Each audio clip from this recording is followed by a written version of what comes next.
In this episode, as I promised, we'll look at the story of the shady political strategist and anti-cultist Pavel Broyde, an official member of RACIRS in Ukraine until 2013, based on a publication from the website actfiles.org. Next, you can see the contents. There will be plenty of interesting topics. For the first time, we'll cover the AUAC, All-Ukrainian Apologetic Center in the name of St. John Chrysostom, and its members. We'll also address a very important question. Did anti-cultism in Ukraine actually have Russian roots? Then we'll continue gathering evidence of Kremenovskaya's links to the terrorist organization RACIRS. And at the end, I'll try to shed light on the role of Alexander Dvorkin, Alexander Novopashin, and RACIRS in the tragic events in Ukraine. This is a serious topic. It was first raised in the Impact documentary last year, and I really hope it will continue to be raised at a higher professional level. The episode will be long, very long, but since we're talking about Article 111, the evidence must also be weighty. Much will have to be tied together within a single video, although this is already the second episode. The first came out more than a month ago. I highly recommend watching it if you haven't yet, to understand the context. Okay, let's go.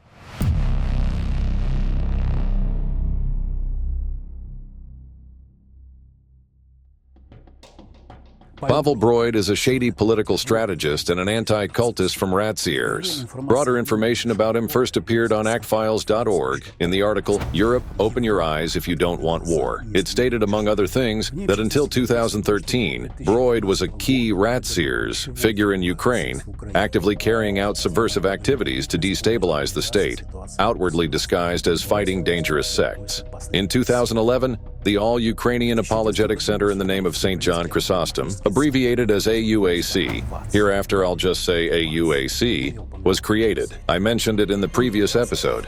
He was an official member of RACIRS in Ukraine. Here is Broyde in a group photo of RACIRS. Alexander Dvorkin is in the center. Broyde is on the far right.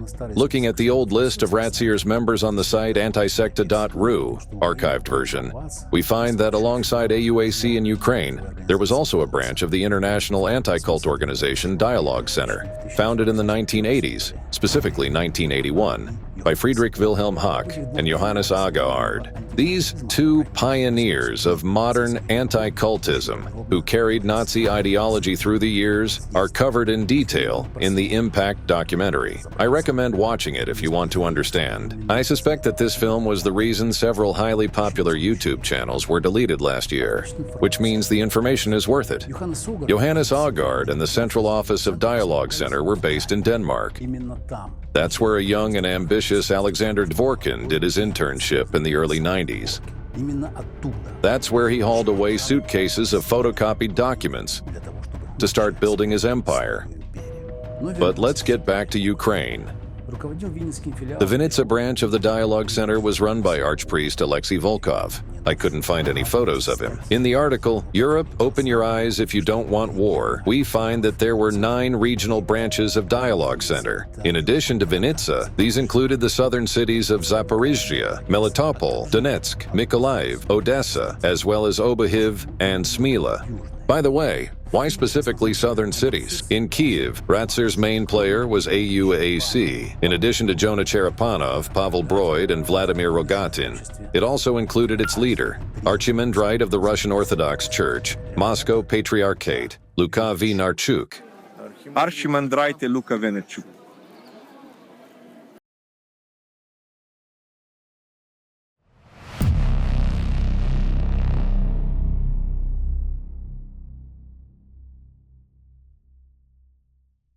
For simplicity, let me draw a diagram.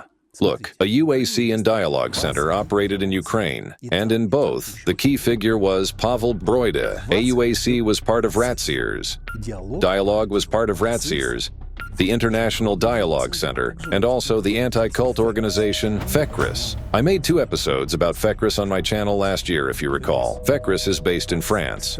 According to FECRIS's official membership page in 2016, Ukraine was represented by no less than 3 organizations. Sectarian Ukraine, Pavel Broyde, it is RACIRS, the Dnipro Dialogue Center, a branch run by Hryhorii Hloba, RACIRS, with direct ties, and Unia Vzajmodejstvie website. Who owned that site is still unclear. FECRIS and RACIRS were very closely linked because Alexander Dvorkin was the permanent president of RACIRS and vice president of FECRIS for the entire 12 years. Dvorkin was also vice president of the International Dialogue Center. So no matter how different and respectable these organizations' names sounded, in fact, it was one sprawling international network. When people in Slovakia or elsewhere claim with clever faces that there's no such thing as an international anti-cult structure, they're deeply mistaken. To illustrate this, let me give you another example. Take 4 different parts of the world: America, Europe, Russia, and China. Different ideological and political courses, different cultures, religions, languages, laws, and ways of life. On top of that, constant economic confrontation. Yet, by some remarkable coincidence, anti-cultists from America, Europe, China, and Russia act in concert despite cultural, economic, and political differences. They meet, attend conferences, befriend, share experiences, and essentially form a single approach to restrict human rights and freedoms. At least, that's what's on the surface. Notice, the same organizations come under attack: Jehovah's Witnesses, Pentecostals, Scientologists, Moonies, Falun, Gong followers, and many others. A natural question arises. How does that happen? Why are these organizations always at the center of anti-cult rhetoric? Even the AUAC international movement, which mainly focuses on climate issues, came under fire in Russia, Europe, and China. Doesn't it feel like there is a single coordinating center behind all this? One that deliberately sets the agenda? If you analyze open source information, you inevitably arrive at one very simple and obvious conclusion. The same man, Alexander Dvorkin, pops up practically everywhere. He's managed to leave his trace all over the world. How did he succeed? He's had 30 years, even more. He began his vigorous anti-cult activity back in 1993 when he founded the Center for Religious Studies in the name of Hieromartyr Irenaeus of Lyons. So it's logical to ask, is this a coincidence? Or are we really dealing with a well-coordinated international network? Personally, I have the answer to that question.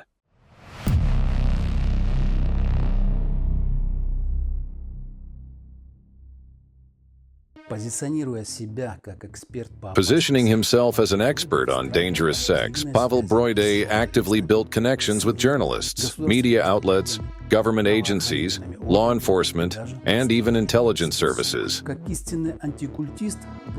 As a true anti-cultist, Broyde constantly drew the authorities' and public's attention to the need to implement anti-cult legislation. Passing such a law in Ukraine would have opened access to levers of pressure, made it possible to pin the sect label on any undesirable organization, shape public opinion against them, and ultimately push them out of the legal and informational space, while actively implanting in the Ukrainian public's consciousness narratives favorable to RACIRS. Broyde began building his agent network in Ukraine long before 2011. As early as 2000 to 2003, he served as director of the Zaporizhia branch of Dialogue Center.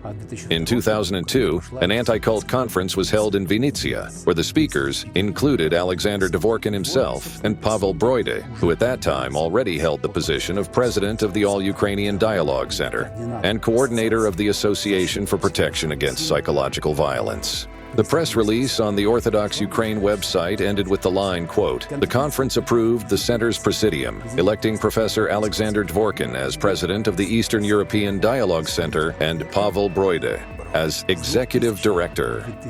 From 2000 to 2013, Ukraine saw many similar conferences and roundtables.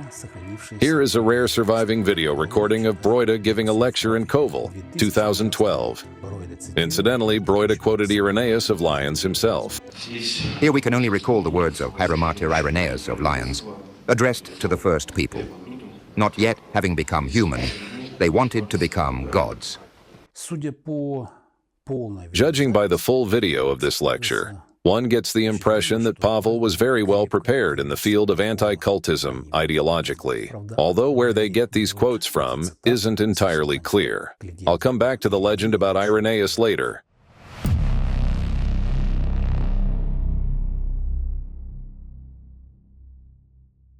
Broyde also possessed information warfare techniques. On a Zaporizhia forum in 2008, an anonymous user described a rather interesting scheme, which Broyde and his team of super crap PR specialists used against competitors.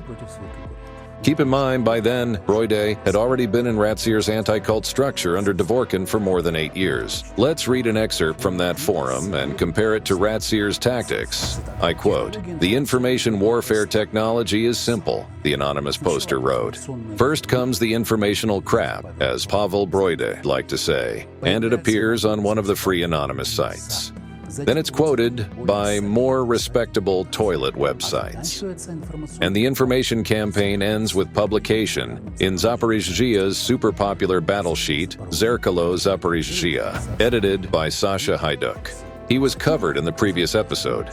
Then, that newspaper is distributed through underage kids at the doors of the regional administration and council. A very similar method is used by RACIRS. First, a dirty news item appears on some regional portal or small-time rag. Then it's picked up and quoted by RACIRS' larger main sites. There was another point in that post I can't help but comment on. I quote, "Not only did they pour the crap, they also blamed the ones they poured it on." Brilliant. Doesn't this little trick remind you of anything? For some reason, I'm reminded of the story with Allatra. In Russia, they were accused of being a project of Ukrainian and American intelligence, while in Ukraine, they were accused of being a Russian intelligence project. Who did that? RACIRS did. Who else? By the way, according to an anonymous source from the same Zaporizhzhia forum, Broyde's nickname among his colleagues was the Führer.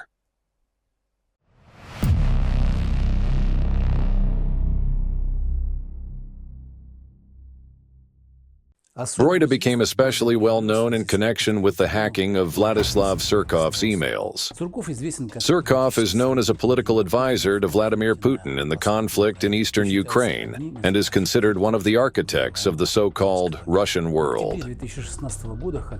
In October 2016, the hacker collective Inform, Napalm, published hacked emails from Surkov's office, making huge amounts of correspondence public. Among them were emails confirming ties between pro-Kremlin activists who organized actions against the Ukrainian state and representatives of the AUAC, that very AUAC. It turns out, pro-Russian activists in Ukraine were coordinating anti-Ukrainian actions, terrorist attacks, arsons, disinformation operations, as well as preparing budgets and reporting on the work. It's worth emphasizing that Broyde spread narratives with manipulative elements in the Ukrainian media space that carried a hidden destabilizing agenda beneficial to RACIRS. His activity, like that of many other anti-cultists, shows that they didn't shy away from a double game. One aimed at deepening societal divisions, spreading disinformation, creating precedents for civilian conflicts, and laying the groundwork for future clashes of interests. This overall escalation of ideologies and opinions is exactly what RACIRS agent Pavel Broyde successfully engaged in throughout his anti-cult career. In emails sent to Surkov, Broyde outlined proposals that included creating specialized websites and alternative media aimed at specific segments of the Ukrainian audience. For example, In the 2019 report, The Internal Kitchen of Russia's Hybrid War in Ukraine, published on Euromaidan Press, reveals elements of Broyde's anti-Ukrainian activities and his correspondence with Surkov's associates. There you can find the following. I quote, "In a letter to Surkov dated July 10, 2014, Bryusov conveyed Broyde's proposal, where he insisted that launching Russia-controlled media resources would ensure sustained influence on the Ukrainian audience and would also be a cheaper option. Broyde proposed creating specialized websites for Russian propaganda. The first, a political analysis site. The second, a military news site. The third, regional portals promoting separatism in southeastern Ukraine. The fourth, an anti-war site. The fifth, a site for the Ukrainian nationalist audience under the slogan, 'Stop Feeding Donbass.'" Quote from Broyde, "Today, an effective nationwide PR campaign using central media resources costs $400,000 to $450,000 per month, plus costs for PR specialists," Broyde wrote in his letter to Vladislav Surkov. This we read in the Surkov leaks document. Another quote, "Whereas a large internet resource can deliver the same results with a budget 4 to 5 times lower," Broyde continues. He then tallies up a calculation showing that in 8 months a Russian propaganda site could be built from scratch and reach Ukraine's top 5 for a mere $5 million. Top 20, $2,800,000. Top 75, $668,360. In fact, it was for just such sums that Broyde, an official agent of RACIRS, Russian Association of Centers for the Study of Religions and Sects, at one time tried to sell off Ukraine's independence. The hacker obtained dossier on Pavel Broyde, in which he gleams like a shiny new penny, also deserves attention. His ambitions are impressive. I'll quote excerpts. "Participated in promoting the values of Slavic unity and anti-globalism, orthodox traditional values," speaks Broyde about himself. "Participated in a number of PR campaigns, conducting a total of 9 election campaigns, as well as in a number of corporate conflicts, providing informational and legal support. Also, on a commercial basis, provided analytical reviews and reports on the general political situation in the region and on conflicts among business groups and political forces. Took part in 2005 to 2006 in preparing and conducting events in Russia to train youth organizations, Nashi, Young Russia, and others. Then comes mention of AUAC and its 20 diocesan centers. Starting in 2012, Broyde launched a movement of truly cosmic proportions. Let me briefly list it. Monitoring, data processing, preparing analytics for the governor, the Presidential Administration of Ukraine, the Interior Ministry, the SBU, the Prosecutor's Office, the Tax Service, coordination with political party structures, law enforcement agencies, and the SBU, building and running an informant network, supervising an anti-raider committee, a creative department, and a posting service, supervising media outlets in his own media projects, producing investigative films, regular TV programs, managing and administering 4 newspapers and 5 websites, forming and overseeing more than 10 public organizations, organizing and supervising a communicator service, seeding rumors, organizing street actions, organizing military patriotic work with youth, media, buying. That's the process of purchasing advertising space. For those unfamiliar, working with members of parliament and local council deputies, simply Napoleonic in scale. And it's important to keep in mind that Broyde was and remained an agent of RACIRS. Also, since the beginning of 2014, Broyde concludes, I quote, served as a member of the board and head of the analytical department of the Research Center, Laboratory of Political Analysis and Forecasting, Kiev, which on a commercial basis performs monitoring and prepares analytical products in the political sphere and in the analysis of relationships among FPGs, financial political groups, remotely conducts daily analysis of the situation information using open sources and insider information about Kyiv and certain regions of southeastern Ukraine. Another area of the center's activity was preparing PR projects. These are the kinds of people employed by RACIRS, if anyone thought they were harmless bearded dandelions, like I used to think. What happened next to the pro-Russian activist Broyde, you may ask? He fled to Russia and disappeared. In 2019, an unconfirmed rumor appeared in some media outlets claiming that Pavel Broyde had been killed in St. Petersburg. But personally, I don't believe it. Back in 2003 in Zaporizhia, these crap artists already buried their accomplice Vladymyr Noskov in the media. And in 2006, Noskov miraculously came back to life to take the editor-in-chief's chair at the site Sectarian Ukraine, ukrsekta.info. We talked about that pro-Dvorkin project in the previous episode. Note the level of cynicism. Broyde himself commented in a newspaper article about his comrade Noskov's death. Well, if Noskov left this world at all, it was only briefly, judging by his work biography. Why do I dwell on such details? So that you can get a fuller picture of what RACIRS anti-cultists were actually doing in Ukraine, and why, in the case of Kremenovskaya and Hryhorii, it amounts to treason today.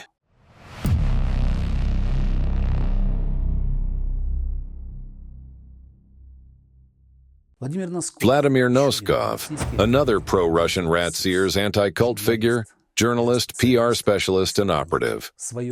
At one time, Noskov published on Russian RACIRS outlets, where he deliberately undermined trust in Ukraine. This article appeared in 2006 on the apologetic portal To the Truth, one of RACIRS' leading portals, owned by the missionary department of the Tomsk Diocese of the ROCMP, whose head is the scandalous Maksym Denysenko. Even then, the article clearly conveyed the line that those who came to power in Ukraine were not merely political opponents, but dangerous sectarians. This wasn't just an opinion. It was rhetoric aimed at gradual dehumanization, first of individual political leaders, then of the entire nation. And in the years that followed, this rhetoric only intensified. It penetrated the media space, websites, news outlets, interviews, TV programs, and talk shows. And already in 2014, it was voiced openly and at full volume. That's how the dehumanization of Ukraine began, and which I'll discuss in the final part of this film. The fact that Noskov was working in full accordance with RACIRS guidelines is also confirmed by another small episode. In 2013, two different articles appeared in Russia and Ukraine about sects, with identical wording. The most dangerous sect is the one your loved ones have joined. In Russia, it belonged to Dvorkin. In Ukraine, to Noskov. In this simple way, the population was consistently brainwashed. And of course, as a true Dvorkin sect adept, Noskov in his articles recommended turning to his leader. Noskov managed to flee Ukraine, though he ended up listed on the Mirotvorets website for undermining Ukraine's sovereignty and territorial integrity. To this day, he continues to stir the pot on his Telegram channel, Noskovsky Narrativy, Noskov's Narratives.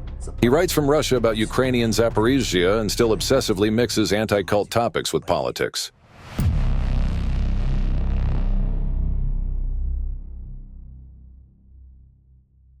Chrysostom Hryhorii, Archimandrite of the Russian Orthodox Church, Moscow Patriarchate, another agent of the Russian organization RACIRS in Ukraine.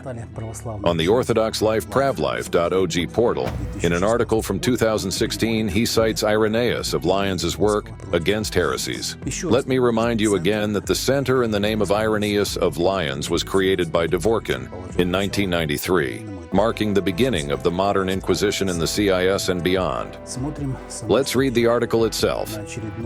At yet another Pravlife meeting on January 27, 2016, in the Kyiv-Pechersk Lavra chambers, Chrysostom Hryhorii, as a specialist in Orthodox apologetics, stroked his beard and solemnly criticized Alatura. January 2016, the book lay before him on the table, and the article was titled, On the Most Dangerous Sects. This was the early period when RACIRS was launching its first information attacks to discredit the Alatra international public movement, if anyone remembers.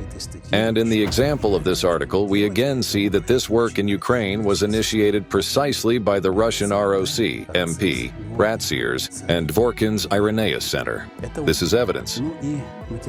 And the material in the newspaper Pivdena Pravda testifies that in 2015, Chrysostom Hryschenko was head of the Kiev Apologetic Center in the name of Saint John Chrysostom after Broyde had already fled. Chrysostom was well acquainted with Vladymyr Rogatin, another RACIRS Russian agent, though in truth they were all RACIRS agents. I cited a fragment about Rogatin from the Impact documentary in the previous episode.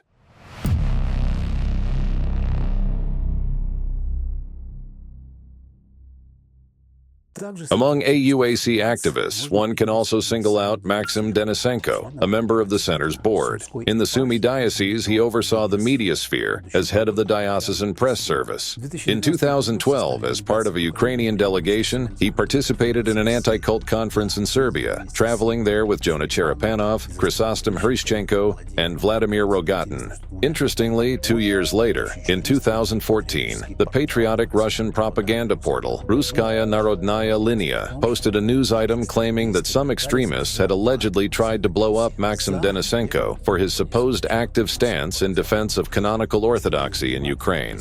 If we take a closer look at the site of the explosion outside a Sunday school, we can only smile.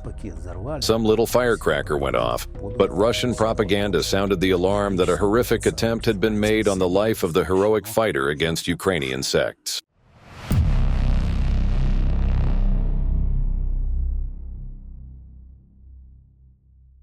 On the actfiles.org website, there is an article called Alexander Dvorkin, a single anti-cult network. It contains a lot of interesting information. Among other things, what caught my attention was the list of RACIRS agents in Ukraine. In the next part of my video, I'll follow that list and highlight a few of them to once again show proof that everyone involved in fighting sects in Ukraine had a single ideological center, located and still located in Russia. And virtually all worked according to Dvorkin's playbook. This is a fact. This is the truth. As one leading Ukrainian religious scholar, about whom I'll speak a little later in this video, once joked, quote, "No one actually has ever seen a living sectarian, but everyone is terribly afraid and thinks, oh, if only there were no sectarianism."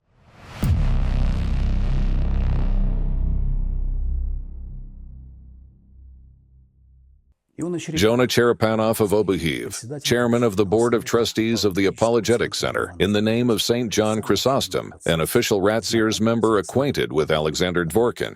Let's note this. For some reason, I'm reminded of an incident in 2015, when a session was held in the Rada in memory of those who died in the ATO, and representatives of many religious confessions were invited. At one point, everyone was asked to stand and honor the heroes. The entire hall rose to its feet, except for 3 representatives of the Ukrainian Orthodox Church of the Moscow Patriarchate. Among them was Jonah Cherepanov. And no matter how ROC-controlled media later tried to justify their action, everyone remembered it.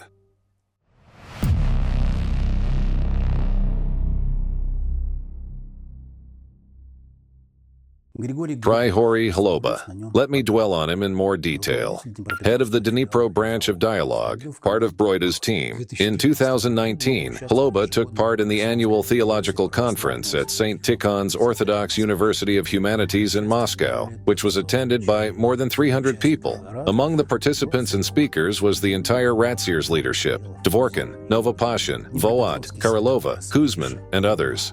The Dnipro anti-cultist Hloba delivered a report on the paths of involving minors in the Chinese sect Falun Gong. In addition, Hloba was one of the authors of the website Sectarian Ukraine, ukrsekta.info, where Broyde, Noskov, Hryhorii, Dialogue Center, AUAC, and others also published.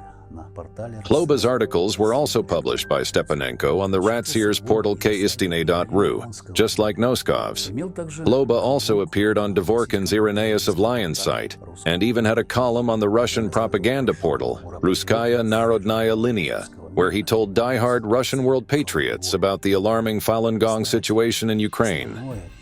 Incidentally, his main focus in the anti-cult movement was justifying China's inhumane repression of Falun Gong. Yes, you heard right. Hryhorii authoritatively promoted the idea that there were no tortures, no executions or organ harvesting from Chinese prisoners. According to him, the information war waged by the Falun Gong political movement against the People's Republic of China had been going on for years, using rather harsh black PR and demonization tactics. Apparently, in his view, constant talk of the genocide of thousands of people was quite enough to undermine the Chinese government's reputation in the eyes of the world. He even published a book in 2011 titled Falun Gong Under the Sprawling Cranberry Tree.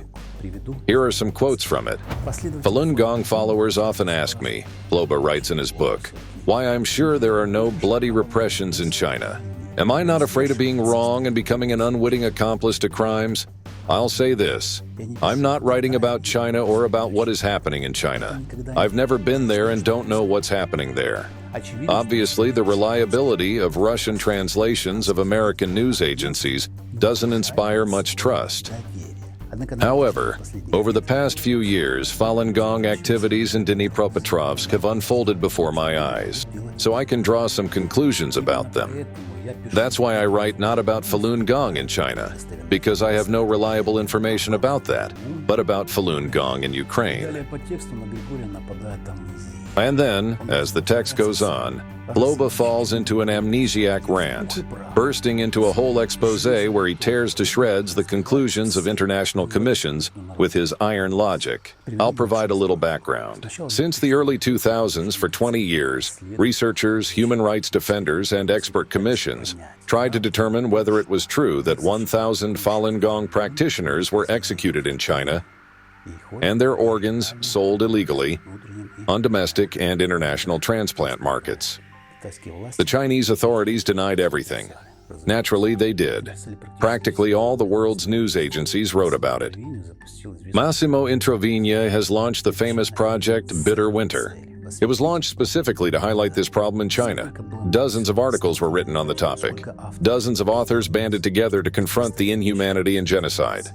Finally, in 2019, an independent investigation called the China Tribunal was launched. After 12 months, its members unanimously concluded that forced organ harvesting had been carried out over many years across China on a significant scale. Falun Gong practitioners were one of the main sources of these organs. Crimes against humanity, against Falun Gong and Uyghurs were proven beyond any doubt. Yet back in 2011, Grisha Hloba already understood everything. He wrote a book about it. He attended conferences and peddled his, or perhaps not his, but Dvorkin's, nonsense to gullible ears. And still, you can get used to a lot of things, but it's hard to get used to their cynicism. In the section Amusing Arithmetic, after a report stating, I quote, from 2001 to 2006, at least 41,000 Falun Gong followers became victims of organ transplantation. Little below Hloba starts his investigation with a jaw-dropping question. From whence the firewood? He asks. In other words, where's the data coming from? From whence the firewood? As if we're talking not about thousands of innocently tortured people, but some can of beer with dried fish. And then, naturally, he demolishes all the Commission's findings with his outlandish logic, just to tell the world, you don't understand anything, you're idiots. And so to this day, Hloba scares the city of Dnipro with the scary Falun Gong sect. His latest article came out in 2024. Nothing has changed in his mind. I dwell on these details for a reason. I'm showing you the face of anti-cultism, the ugliness of the acolytes of Dvorkin's totalitarian sect, because being a RACIRS agent is a diagnosis.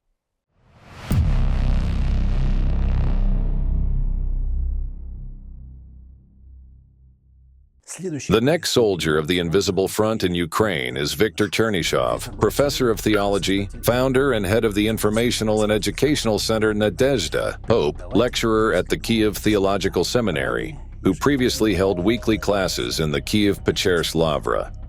He was not officially part of RACIRS. In order to understand where Chernyshev drew his inspiration from, it's enough to visit the Nadezhda Center's website and look at the page modestly titled Professor Chernyshev. There we see the already familiar names of Nazi ideologues: Friedrich Wilhelm Hack, Johannes Agard, Thomas Gandau, and of course Alexander Dvorkin from RACIRS. By the way, on actfiles.org, there are two very interesting articles about Hack and Agard, highlighting the biographies of these anti-cult movement leaders and their role in transmitting Nazi ideas from Walter Kunneth to Alexander Dvorkin. Like all RACIRS adherents, Chernyshev also parroted Dvorkin's words. Hence, there are sects and there is a sect. These are completely different things. Thus, there are rationalistic sects, mystical sects, totalitarian sects. So, what is a totalitarian sect? Authoritarian, hierarchical organizations of any orientation, destructive toward established social structures, culture, order, family, individual, and society as a whole, practicing covert psychological abuse of their followers using a certain methodology. The same fanatical nonsense about totalitarian sects and scary Jehovah's Witnesses, like a mechanical robot with a broken record inside. Dvorkin's Zombieland. But when you come across Chernishev's remarks about Allatra, you realize that the professor took his nonsense a little further, coming up with something original. Listen, the ideologists of Allatra promise unimaginable wealth, dizzying success, immediate results, and rapid career advancement. What an idiot.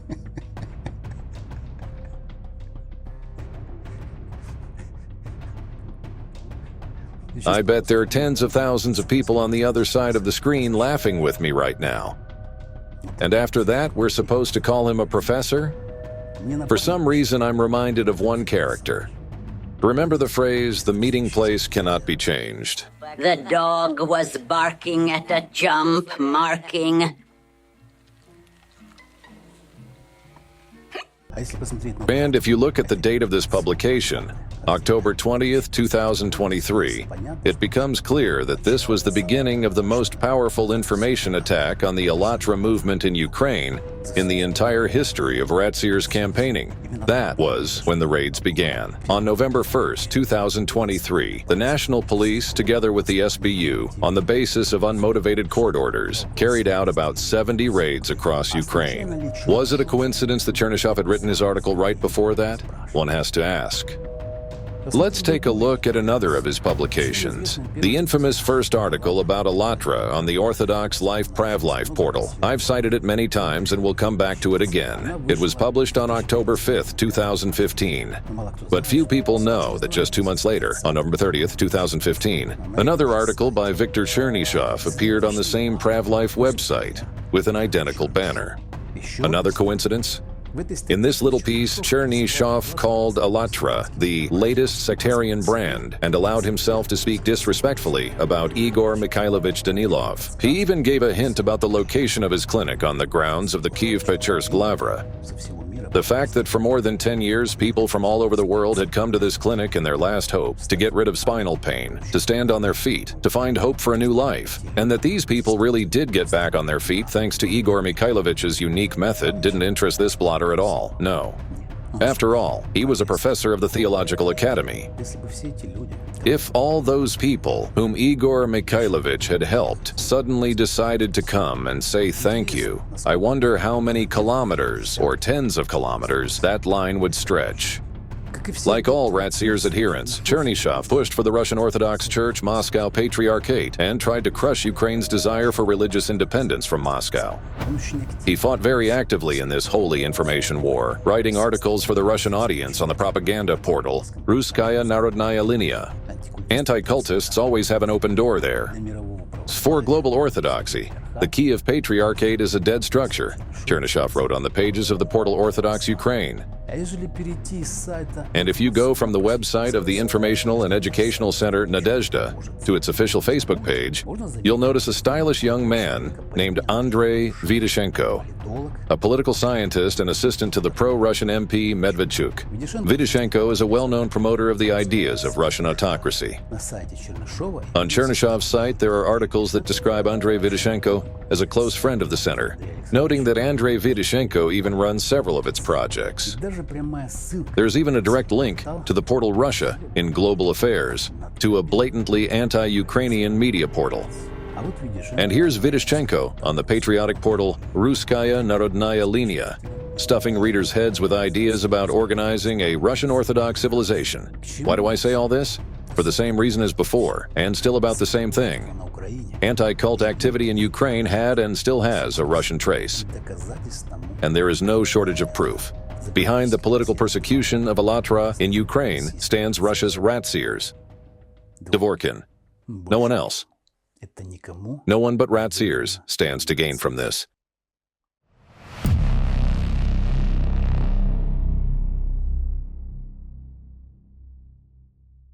The next figure from our RACIRS list on actfiles.org deserves special attention.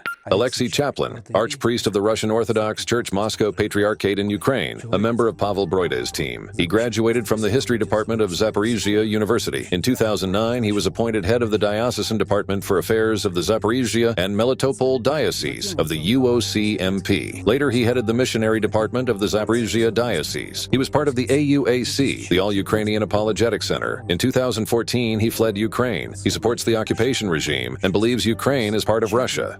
Chaplin is a remarkable figure. I would put it this way: a rising star in the firmament of spiritual verbiage.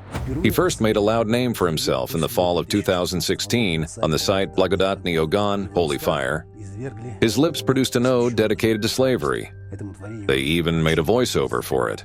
I'll say right away, this is not a fake, but yet another ugly mask of anti-cultism. Archpriest Alexei Chaplin. The main problem of contemporary orthodoxy, and frankly of Russia as such, because there is no Russia without orthodoxy, is that we have forgotten how to be slaves. Christianity is a religion of conscious and voluntary slavery. The slave mentality isn't some hidden subtext, it's the normative worldview for an Orthodox Christian. Modern society worships the idol of social rights and freedoms, and only the Orthodox Church continues to firmly insist that a human being is a powerless slave of God. That's why today's free-thinking person feels so out of place in an Orthodox Church where everything is steeped in the archaic atmosphere of slavery.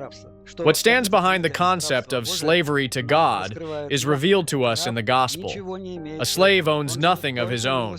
He lives solely by the mercy of his master, who, after settling accounts with him, finds him either a good servant, obedient to his commands, and worthy of even greater mercy from his Lord, or wicked and lazy, deserving of severe punishment. Slavery to God strips Christians even of attachment to their closest family, husband, wife, parents, children.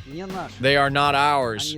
They are also slaves of our Lord. And our Master demands that we be attached only to Him and be ready at any moment without regret to part not only with our dearest loved ones, but with our very lives, which do not belong to the slave, but entirely to God.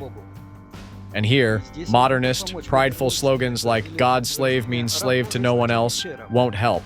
Because in Christian tradition, to be a slave of God also means to be a slave of the Tsar, a slave of the state, from Russian gosudar, sovereign, having the same root as gosударство, state, a slave of the judge, a slave of your superior, a slave of the government official, a slave of the policeman. The chief apostle Peter instructs Christians in this way: submit yourselves for the Lord's sake to every human authority, whether to the emperor as the supreme authority, or to governors, who are sent by him to punish those who do wrong and to commend those who do right, as God's slaves. And further, slaves, in reverent fear of God, submit yourselves to your masters, not only to those who are good and considerate, but also to those who are harsh. For it is commendable if someone bears up under the pain of unjust suffering because they are conscious of God.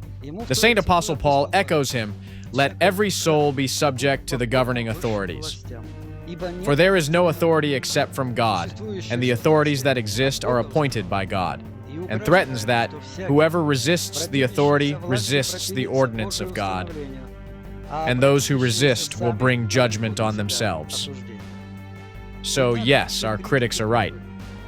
We're a very convenient religion for the state.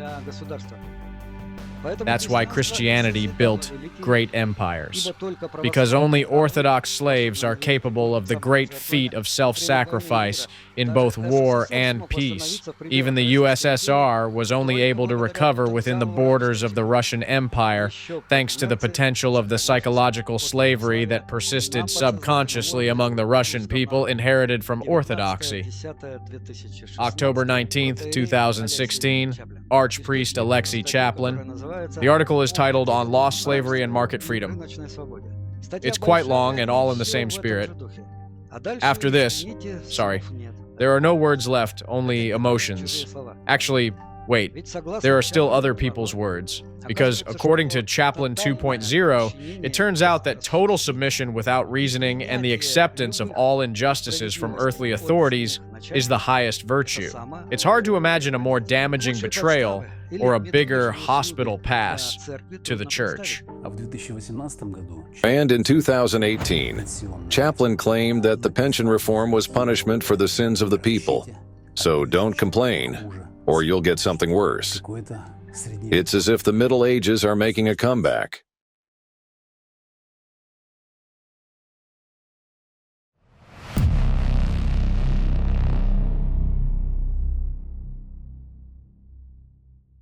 Next on the list is Vasily Anisimov, head of the press service of the Ukrainian Orthodox Church of the Moscow Patriarchate, a publicist, social figure, and journalist. Russian mass media dubbed him the father of Orthodox journalism, even calling him Vasily the Great. Anisimov was published by Russian propaganda outlets like Russkaya Linia, Russian Line, Russkaya Narodnaya Linia, Russian People's Line, Pravoslavia.ru, and others. He was a fierce opponent of Ukraine's religious independence and of breaking away from the Moscow Patriarchate. Judging by this photo, Anisimov was also acquainted with Alexander Dvorkin. That probably explains why he so actively wove anti-cultist slang into his writing. According to him, sectarianism in Ukraine was supported at the state level. He said so on Russian patriotic websites. Here's a quote. "They spread sects across Ukraine," he complained. "At first there were 15, then 20, and now no one even knows how many sects there are, and all these sects are recognized as religious denominations." Moreover, he called the Kyiv Patriarchate a terrorist sect. And these weren't just empty words delivered to the wind. This is stigmatization. And whether Vasily did it knowingly or not, doesn't really matter. Over the years, this tactic of dehumanization by RACIRS, because this is clearly their handiwork, so their thoughts and ideas matured into the very hatred that pushed Russians into a bloody war.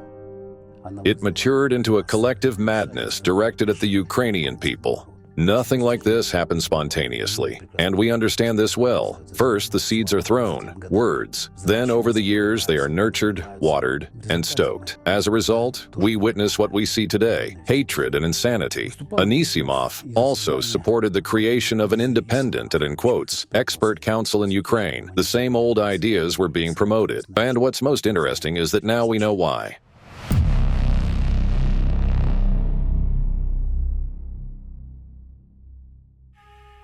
Let's briefly sum up the activity of AUAC, the All-Ukrainian Apologetic Center of John Chrysostom.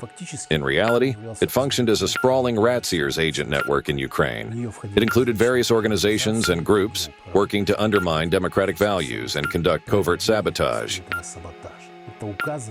This points to a certain level of RACIRS influence on all of Ukrainian society. AUAC coordinated the work of apologetic centers within the structures of the Synod of the UOCMP, as well as in dioceses and parishes, a broad agent network. Having such organizations allowed RACIRS to effectively carry out its initiatives and influence religious, social, legislative, and even political processes in the country. Thanks to this, anti-cultist ideas and methods were more actively promoted, aimed at discrediting groups they deemed undesirable, including, in particular, the international movement ALLATRA.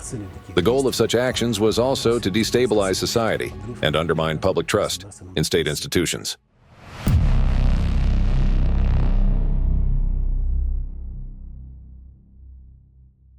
One of AUAC's key stated objectives was to defend traditional moral values and the rights and interests of the Church. To that end, they used various tools, legal mechanisms, media campaigns, active cooperation with government agencies, and legislative initiatives. It's worth noting that one of AUAC's listed activities was the recruitment of experts and specialists to conduct sociological, psychological, and religious studies and evaluations, carrying out such evaluations in Ukraine. As we already know, Russian anti-cultists pursued the same goals. I discussed this in detail in the previous episode. In 2009, the Expert Council on State Religious Evaluation at the Ministry of Justice of the Russian Federation was headed by Dvorkin and his team. From that moment on, RACIRS gained the power to directly decide who would be allowed to exist and who would not, who qualifies as a totalitarian sect, and who can be accused of extremism and shut down altogether. An analysis of Broyde's activities allows us to draw well-founded conclusions that fighting sects was not his goal, but merely a tool. He used it to systematically integrate himself into the media environment, build a network of contacts, and gain influence in various spheres of public and state life. The resources created with his involvement later became part of a large-scale disinformation campaign, disguised as anti-cult activity.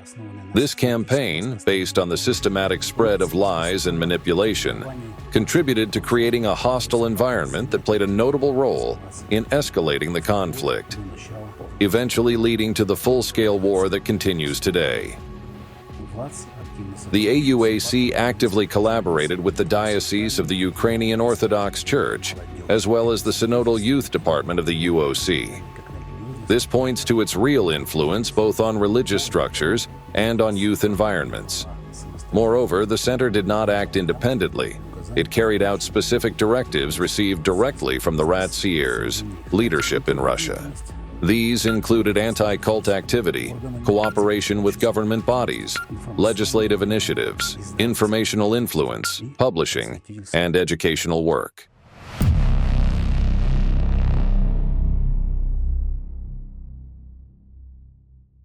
RACIRS narratives even made their way into training materials for the security service of Ukraine. One such example is the textbook, Strategic Communications in the Context of Hybrid War, published by the National Academy of the SBU. In the 2018 edition, AUAC International Movement was baselessly accused of promoting the Russian world and undermining Ukrainian patriotism. Let's take a closer look. Once again, we return to the first article about AUAC, published on pravlife.org on October 5th, 2015, authored by someone named Novikova, a project of the Ukrainian Orthodox Church of the Moscow Patriarchate. Just to remind, this article was then reposted on RACIRS's main websites. In the archived version, we see that it was allegedly published just 2 days later. 2 days after pravlife.org, that is on October 7th, 2015. But that's not all. If we type the title of the article into Google along with the keyword irony, we'll see that the Google snippet shows a date of October 5th, 2015. The very same day the article appeared on pravlife.org. So, are the dates identical? Pravlife.org and RACIRS' Iryna.ru on the same day? How's that for an argument? So let's keep going. And now, this vile slander from the Russian anti-cult organization RACIRS somehow ends up in an SBU training manual. Again, the monograph, Strategic Communications in the Context of Hybrid War, published in 2018, I'll reiterate. One of the sections is titled AUAC as a project of total brainwashing. The authors are Snitko and Kononikina. Now let's take a look at what sources they relied on in their research. Already in the second paragraph, we see a reference to that same first defamatory article by Novikova from pravlife.org and Iryna.ru of RACIRS. Later in the text, there are numerous citations of sources that no longer exist. The only one still available is a commissioned journalism piece from Channel 24. And just note the title, White Brotherhood. That article is also gone. As we see, there's a banner from a Channel 24 video. The video is gone too. There's an attempt to make an association with the White Brotherhood. Who started making that association first? Who started pushing this? RACIRS, no doubt about it. Go check. They're still doing it today. Their tactic is simple. Systematic brainwashing. Later in the text, there's a link to www.apologet.kiev.ua to an expert article by Konstantin Moskalyuk, a Ukrainian candidate of theological sciences. Let's break it down, since it came up. And let's assess this candidate's level of expertise while we're at it. And what do we see? Again, by the second paragraph, Moskalyuk is citing that same Novikova, the same article from pravlife.org and RACIRS, as if they were in cahoots. Then Moskalyuk cites Oleg Nagorny from Belarus, who was actively cracking down on local sectarians using the playbooks of the same Dvorkin RACIRS. And look at this telling article where Nagorny openly promotes Dvorkin's anti-cult method. It's worth mentioning Viktor Epifanov, writes Moskalyuk. Well, let's mention him. Why not? Where do we see him? On lavra.ua, iryny.ru, and k-istim.ru, there's Stepanenko from RACIRS. And is there anything original in this text? Agapit? Rigdon? Mahdi? Lots of people write about those. Archon? Another common topic in buzz tabloid journalism. The clinic at the Lavra? Nothing new. White, Brotherhood, again direct ties to RACIRS. Greetings from Dvorkin. Bland rehashing of facts and a mythical woman from Penza, Russia, who ended up in a sect. And that article, again, was reposted on RACIRS websites. In reality, it's a textbook RACIRS disinfo dump. Check out the earlier parts of this investigation to see exactly how it was done. Let's keep reading. Here's something new. Time for a laugh. It turns out that Igor Mikhailovich, in addition to being the author of the brilliant one-of-a-kind book, Osteochondrosis for a Professional Patient. By the way, I highly recommend it to anyone with spinal issues. This isn't an ad. The advice in there is priceless. Find it and download it. So, back to our moment of comedy. According to Moskalyuk, Igor Mikhailovich was also supposedly a translator of fantasy, epic sci-fi, adventure, and detective fiction. What nonsense is this? Well, that's what was written there, Moskalyuk will say in his defense. I saw it there, on that website. And what can you say to that? Only this. Sit down, Moskalyuk. You got an F. Maybe before writing about someone, you should take a more professional approach to researching the topic. Watch the videos. Visit the clinic at the Lavra. I mean, since you're writing about a living man, you live in the same city as him. Not on the other side of the planet. In the same city. Meet him. Talk to him. Find out what Igor Mikhailovich actually does. But no, this candidate of theological sciences, this professor at the Department of Theology of the Orthodox Theological Academy, for some reason didn't think it was worth the effort stooping to make personal contact or dig deeper into the subject of Allatra. Instead, he scraped up some internet sludge, slurped down that reeking stew spoon fed to him by Dvorkin, and shared it with Ukrainian readers. RACIRS slurped down that same crap from Moskalyuk and Snitko. That's what this is, a literal hand-to-mouth transmission of shit. And Snitko shared this RACIRS shit through the SBU manual, which was then passed on to security officers who in turn carried Dvorkin's fecal matter further into society, to feed it to the public. Rude? Not really, friends. It's not rude. We should learn from mistakes. And then some smart-ass Tanya will confidently tell you that she kind of knows everything and hand you a selection of materials criticizing the activities of the Allatra IPM, featuring, see for yourself, familiar faces, experts, Iryna Kremenovskaya, Alyona Snitko, Konstantin Moskalyuk, and Wikipedia, compiled by someone like Tempest. And then, based on these shit expert evaluations, courts will fabricate criminal cases against innocent people, slapping them with real, years-long prison sentences, just like they've been doing for the past 10 years in totalitarian Russia. It's the state's repressive policy, launched by RACIRS, where a person is reduced to the level of a disempowered flea. Remember on what grounds a volunteer of the Allatra IPM was tried in the town of Plast, in the Chelyabinsk region, in the summer of 2023. He didn't do anything illegal. The case was based on the expert opinion of Elizaveta Shchetinina, who is well acquainted with Konstantin Putnik, who in turn is closely connected with Dvorkin, plus the evaluation by Alexander Goryanov. He's exposed in episode 6. Goryanov is a buddy of Yevgeny Mukhtarov. Mukhtarov is Dvorkin's personal biographer and the head of the press service at the Center for Religious Studies in the name of Hieromartyr Irenaeus of Lyons. Everything here is tied to this co-profile. I laid out the scheme for you. How it was done, how society was fed specific subliminal implants into the mind. But to be fair, there's also a positive note. In that 2021 monograph, 3 years later,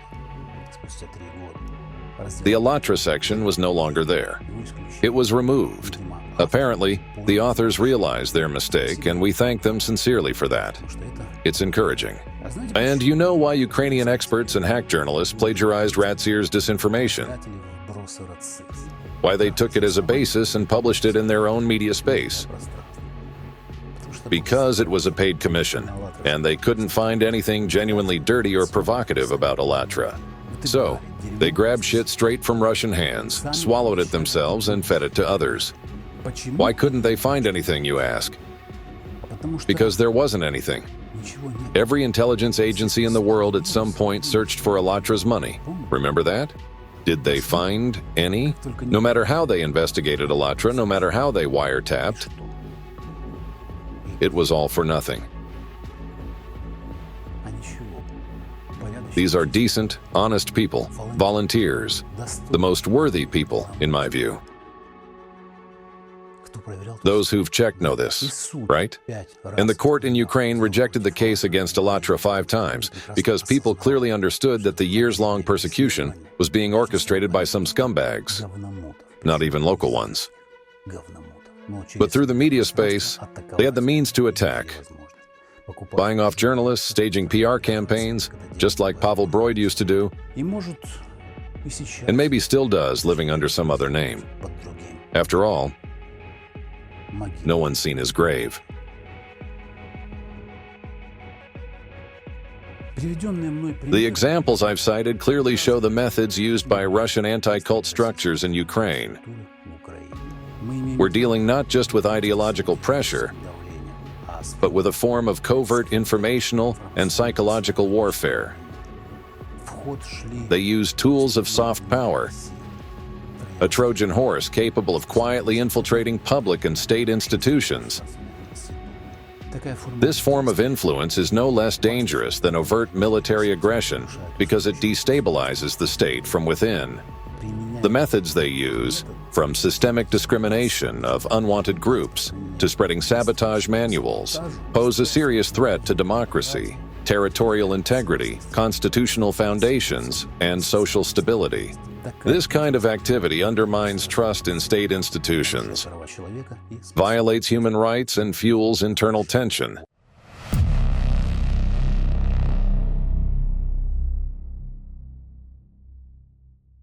Now let's return to today's key players. RACIRS agents in Ukraine, Iryna Kremenovskaya and Alexei Sviatogor. Earlier I spoke about the activities of Pavel Broyde and the AUAC, the All-Ukrainian Apologetic Center, in the name of St. John Chrysostom. The AUAC operated in Ukraine from 2011 to 2018. And as you may recall from the previous episode, I suggested that Kremenovskaya essentially picked up the baton from the AUAC in 2017 and continued the same anti-cult activity, identical in format, and using the same playbooks, cults, expert evaluations, and legislation, all under the same Dvorkin-style banners, adopting the same terminology. Evidence for this can be found in data from the web archive showing the first updates on the websites vilnyslovo.com and elresearch.center, the sites run by Kremenovskaya and Sviatogor. That data indicated they began their active operations around 2017 to 2018. In other words, the AUAC closed down while Kremenovskaya appeared. What's the web archive? It's a free online service that allows you to view archived versions of websites, a kind of time machine for the internet. We captured and documented this data at the time. So what do you think happened after the last episode about Kremenovskaya aired in late April 2025? They wiped the history of those two websites, vilnyslovo.com and lresearch.center. For the record, anyone with ownership rights to a domain can do this, and this detail is more relevant for investigators. Now, if Kremenovska and Svyatogor have nothing to hide, then why have they done that? But if they do have something to fear, then it all makes sense. It's time to cover up the traces, right? The changes are real, and I've presented that fact in this film. Next, let's look at Iryna Kremenovskaya's article titled in translation into English, Fake Production as a Sign of One's Own Agony. In it, Iryna confidently claims that whoever manufactures fakes is in agony. But in my opinion, the one in agony now is Kremenovskaya herself. Reading her article, you really get the impression that she's in agony herself. She talks about Igor Chalakian, claiming he's supposedly working in the interest of the pro-Russian organization Allatra, and suggests that hiring a U.S. lobbyist would cost about $150,000. So, if we follow her logic, feel free to correct me in the comments if I'm misreading this puzzle. A pro-Russian organization, namely Allatra, which Russian prosecutor General Krasnov is about to ban in Russia, hires Igor Chalakian, an American lobbyist, for $150,000 to tell Russians about the threat of the Siberian plume? Is that it? Or should this bizarre scheme be filed under a criminal case and a psychiatric evaluation? Plans change, and it's quite possible that they might just dump Kremenovskaya. I also got the impression that this article was written by someone with psychological trauma, someone who desperately wants to feel important, who wants to achieve something in life, and who craves power. And in his own mind, she has already climbed to some kind of cloud-piercing peak, and now looks down on people, calling many of them parasites. She's eager to punish, exact revenge, and inflict suffering. But there is another point of view. Personally, my friends and I view the story of Iryna Kremenovskaya as if through the foul oval opening of a public toilet. I find it disgusting to look in there, to sift through these details. That hole reeks of madness.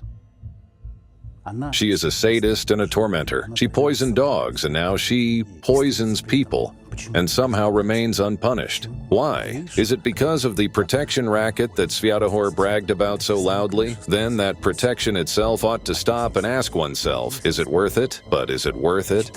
Reading her scribbles, I realize she gets some perverse pleasure out of humiliating other people. She and Dvorkin are two of a kind.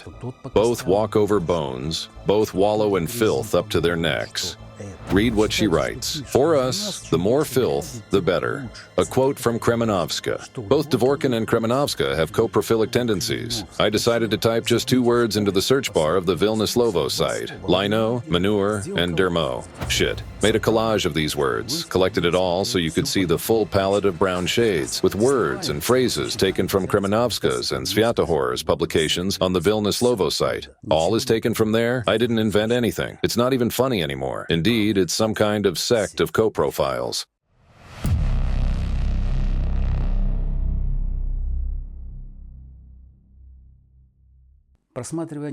Looking through a recent article on RBK reporting that at an international forum in Washington, Ukraine was recognized as an example of protecting religious freedom, where Dvorkin and Kremenovskaya were also mentioned. It noted that attendees praised the criminal case opened against Kremenovskaya as an important precedent demonstrating the state's ability to lawfully respond to hybrid threats to democracy. Reading that article, I realize Ukraine could today become an even greater example for many countries of the world. Because if RACIRS agents are brought to justice, it will be a historic event. It really will go down in history.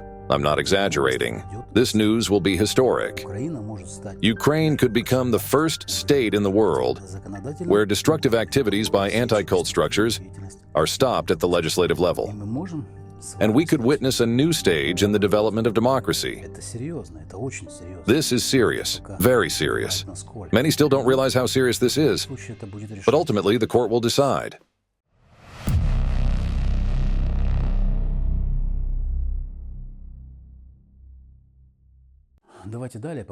Next, let's try to answer the question, was Alexander Dvorkin the ideological mentor of Iryna Kremenovskaya? The same Dvorkin known for his ties to the FSB, who created his own totalitarian sect with a Nazi ideology, who built a structure aimed at suppressing the rights and freedoms of citizens, both in Russia and beyond. His main platform, Iryna.ru, the RACIRS website, long ago became a source of harsh, systematic anti-Ukrainian propaganda. This is not just criticism. It spreads hateful statements, aimed both at politicians and at the entire Ukrainian nation. I'll return to this in more detail at the end of the film. But for now, I want to share a fragment from Egon Chalakian's video, Europe's Fate After Siberian Plume Eruption. Who in Ukraine blocks planet's protection? I believe this excerpt fully answers whether Dvorkin was Kremenovskaya's ideological mentor. It is precisely this man, Dvorkin, who serves as the ideological mentor to Kremenovskaya. Her rhetoric is also closely aligned with that of RACIRS vice president, the Russian priest Alexander Novopashin, a vocal promoter of the narrative of neo-Nazism developing in Ukraine. His so-called religious work consists mainly of disseminating Russian propaganda designed to justify armed aggression. There is ample public evidence that Kremenovskaya is without question an agent of the Russian organization RACIRS, which is directly linked to the Russian Federal Security Service, FSB. A comprehensive linguistic analysis of Kremenovskaya's rhetoric in materials published on her media platform, Hloba, reveals a consistent overlap in language structures, terminological formulas, and thematic emphasis with those found in RACIRS affiliated media resources. This provides a well-founded basis for asserting that her communication strategy is shaped according to the directives of that very Russian entity. Specifically, in strict adherence to RACIRS' playbook, Kremenovskaya engages in the systematic discrediting of the same internationally recognized religious and civic organizations targeted by RACIRS. She also attacks leading Ukrainian religious scholars and human rights advocates, individuals who played a pivotal role in securing Ukraine's religious independence and in the recognition of the autocephaly of the Orthodox Church of Ukraine, OCU.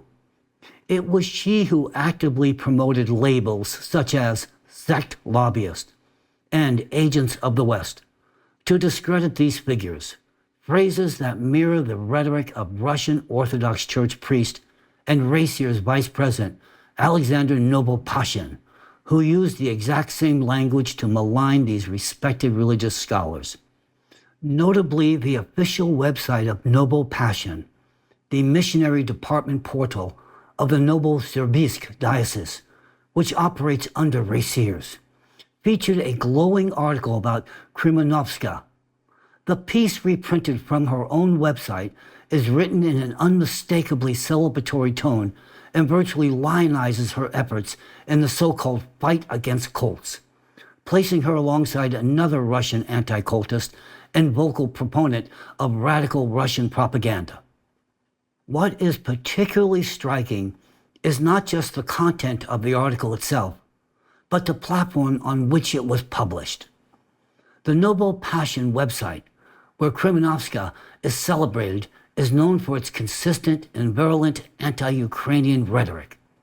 Notably, it hosts a piece entitled "Ukraine is a Cult," in which Ukrainians are subjected to blatant dehumanization. That such an openly propagandistic and anti-Ukrainian Russian publication could so easily find an ally in a Ukrainian expert like Kremenovskaya speaks volumes about the true nature of her so-called educational activities in Ukraine. When it comes to the ideological foundation of Iryna Kremenovskaya's work, one revealing example stands out. On the official website of the Center for Economic and Legal Research, which she leads, there is a post announcing a project ostensibly aimed at assisting victims of so-called cults. Yet right there on that page, on the Ukrainian platform, and without any disguise, appears the slogan of RACIRS, the Russian organization led by Dvorkin, well known for its ties to the FSB and its active role in Russia's information psychological operations. This is a direct indicator that Kremenovskaya's ideological and methodological source is, in fact, the Russian agenda. Moreover, a look at the archived version of the antisecta.org website, where Kremenovskaya served as coordinator and one of its lead contributors, reveals that the site is saturated with quotations from Alexander Dvorkin and links to his articles and books. In the anti-cult fighters section of the site, Kremenovskaya's Ukrainian Center appears unabashed alongside RACIRS resources and figures known for their explicitly anti-Ukrainian stance. Kremenovskaya's rhetoric concerning the religious group Jehovah's Witnesses is also deeply revealing. Russia remains the only country in the world where this group has been officially designated as extremist and completely banned, a move initiated primarily by Dvorkin and widely condemned by the international community as a blatant violation of human rights and freedom of religion. Yet, Kremenovskaya, in her articles, praises this ban as a model of effective policy and openly expresses indignation that Ukraine has yet to follow Russia's example on this issue. Her writings on Jehovah's Witnesses include verbatim quotes from Dvorkin's public interviews, which she presents as her own analytical conclusions. Taken together, these elements form a clear picture. Kremenovskaya's actions do not merely align with the agenda of the Russian security services. They are explicitly grounded in that agenda as their ideological and methodological framework.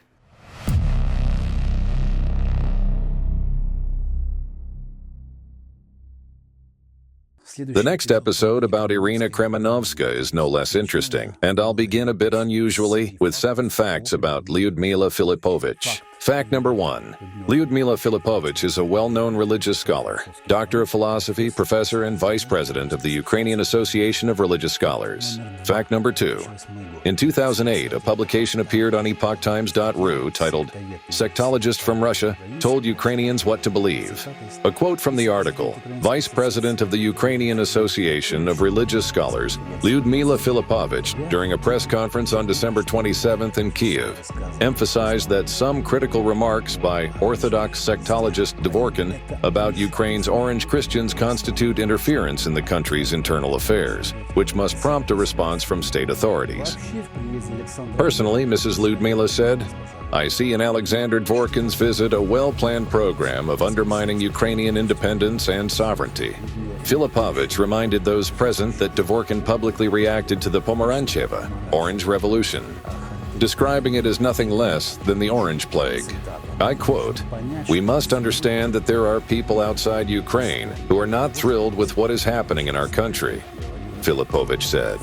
Fact number 3. Together with international religious scholars, Lyudmila Filipovich participated in the preparation of the work Anti-Cult Ideology and Fekris Dangers for Religious Freedom, the White Paper. In that document, she provided compelling evidence of the destructive activities of Alexander Dvorkin and Alexander Novopashin, their anti-Ukrainian stance, and their influence on the European community through the Fekris organization. Fact number 4.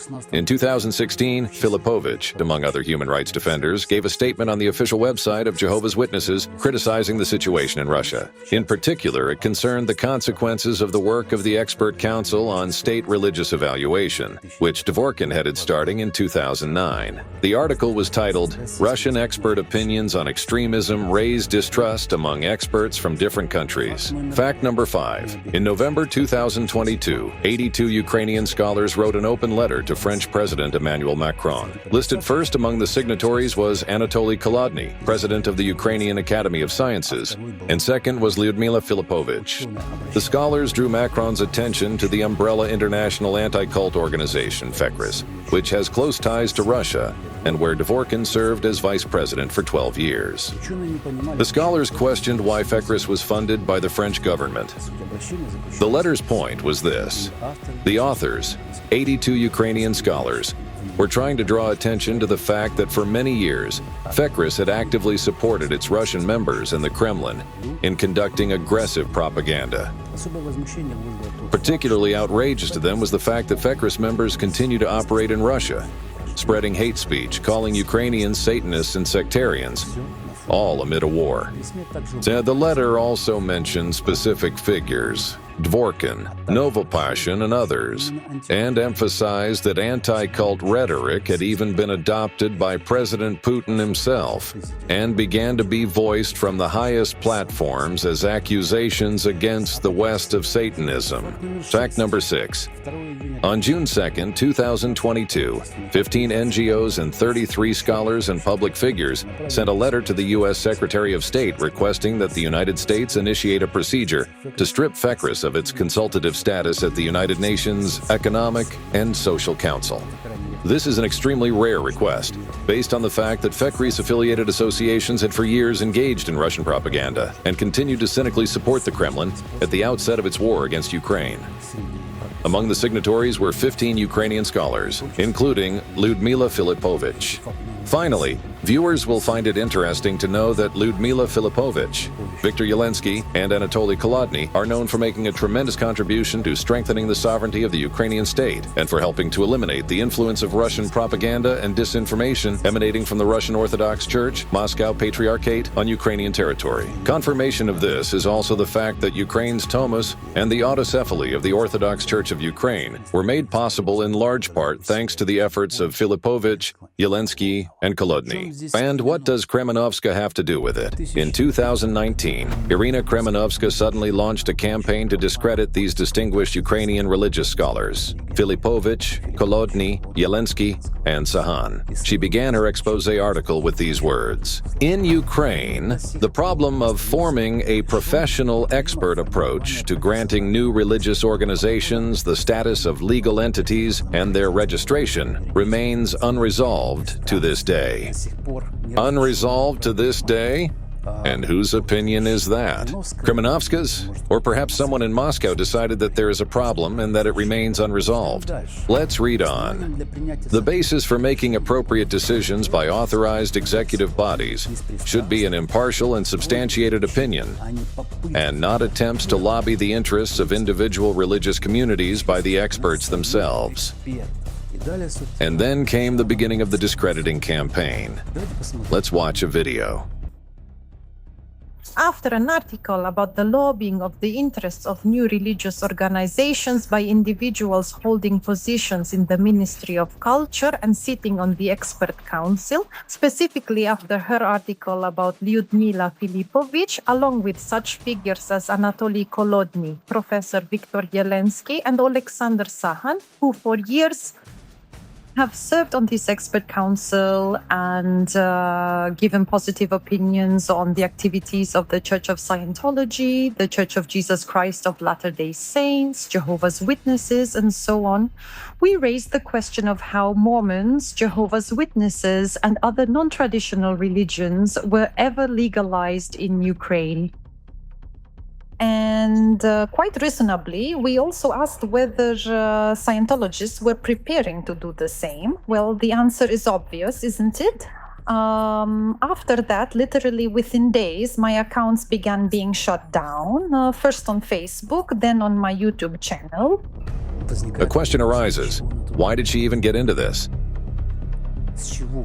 Why did she so openly and straightforwardly attack Ukraine's leading religious scholars, who had always taken a strongly negative position toward Dvorkin, RACIRS, and FECRIS, and who had always defended Ukraine's religious freedom? Watch the continuation of this video. Therefore, the concept of religious freedom, unfortunately, is now distorted in our country. Religious freedom by no means implies permissiveness or that all power will belong to various non-traditional religions. So let's call things by their proper names. Religious freedom is respect for the rights of all believers, but at the same time, we must also look to the experience of those countries where there is more order. After all, there is a traditional religion there, a church, which is also supported and protected by the state. And in many countries, such as Greece and others, it is even enshrined at the state level that the state religion is, say, Christianity or Catholicism, or phrased some other way. There are Muslim countries. This in no way complicates life for citizens. Well, why did Kremenovskaya even start debating freedom of religion in Ukraine? And talk about how it should be? Does she have issues with Article 35 of the Constitution of Ukraine? Because it's written very clearly there how it should be. This is a very important point. Where it all starts. How it should be. Where did Kremenovskaya get this idea of how it should be with the freedom of religion in Ukraine? Did she come up with it herself? Or was she inspired by how Dvorkin dealt with Article 28 of the Russian Constitution through the elastic concept of sect? They simply left it out by exploiting flaws in legal terminology and just shoved it aside. Thanks to Dvorkin's efforts, Russia today has no constitutional article on guarantees of freedom of conscience and religion. Note, there are no guarantees there. There are no such guarantees. And so I keep thinking, why all of a sudden? How did she shift in just a few years from hunting stray dogs to hunting distinguished Ukrainian figures who made an enormous contribution to strengthening Ukraine's sovereignty and eliminating Russian propaganda? Why? It could perhaps be seen as coincidence, if not for 3 preceding hours of proof of Kremenovskaya's ties to RACIRS. Come on, doesn't it look exactly like yet another strategic move right out of RACIRS' playbook? Let's suppose. Let's look ahead. What is the scenario there?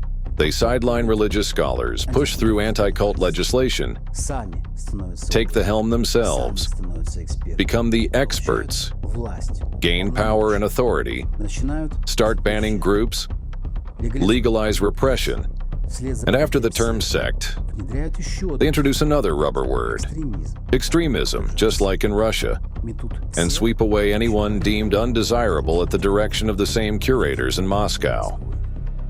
So could that happen? Well, sure it could.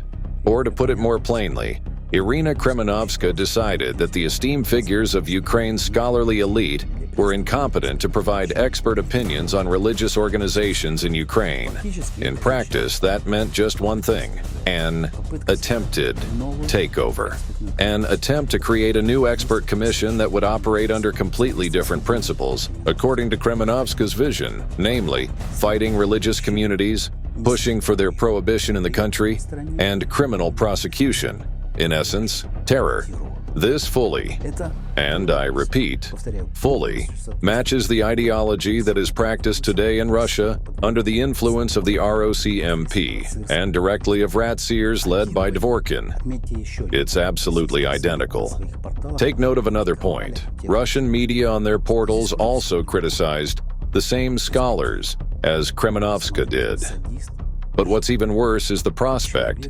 Just think, a sadist and animal abuser, a person with obvious mental issues, debating on the religious freedom of an entire nation. How is that even possible?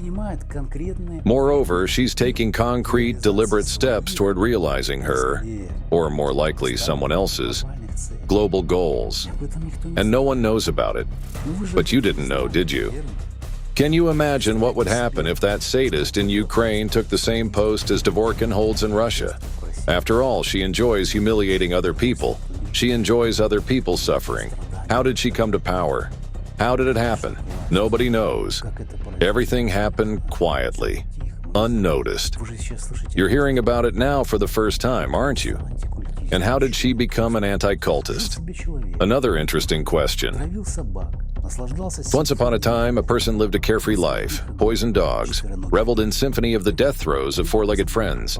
And then, one fine morning, she woke up and launched a bustling, stinking public campaign to save the world and all of us from evil sectarians. Without proper education, without any background, without a legend.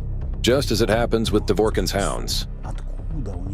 Where did she get the desire to become Ukraine's second Dvorkin? Or are these just my wild fantasies? Am I making this up? Well then, let's reflect in the comments. There is such an opportunity. Constructively. Maybe you have some information. Write, friends, share it. With the facts, please. It might be interesting because so far, from what's been laid out above, only one conclusion suggests itself: that they were well paid. Why else participate for years in informational terror? Why attack the international Allatra movement? Why? Did they cross her path somehow? No. What personal benefits? What reasons? What motives? Personally, so far I see nothing but money and the desire to become Ukraine's second Dvorkin. And that is a serious motive. The only real motive belongs to RACIRS and those behind it.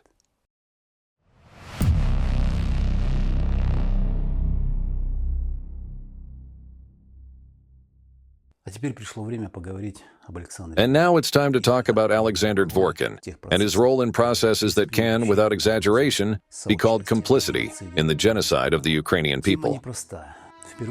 It's not an easy topic. It was first raised last year in the Impact documentary.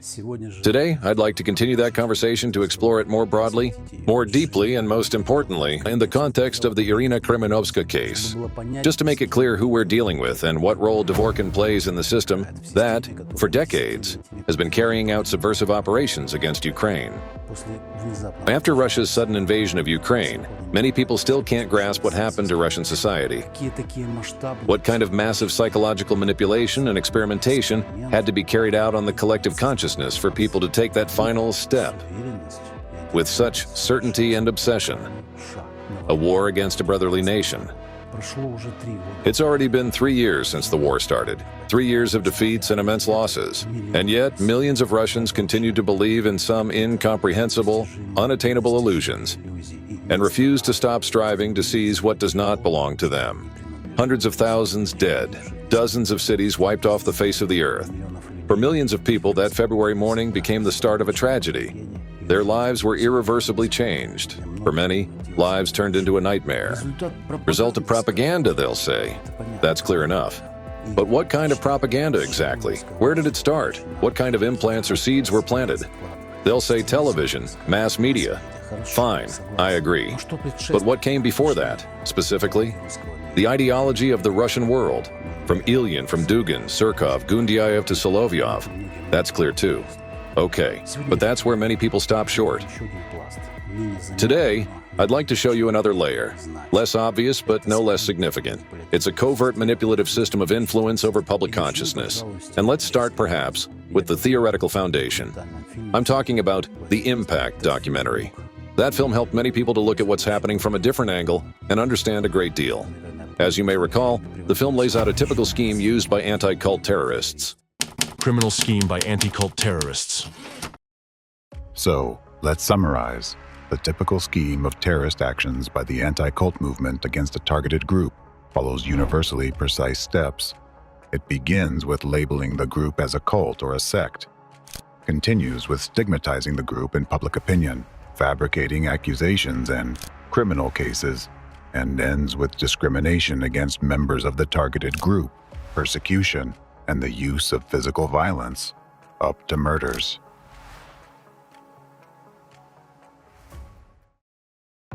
According to this model, anti-cult terrorists can persecute absolutely any group of people, whether religious or secular.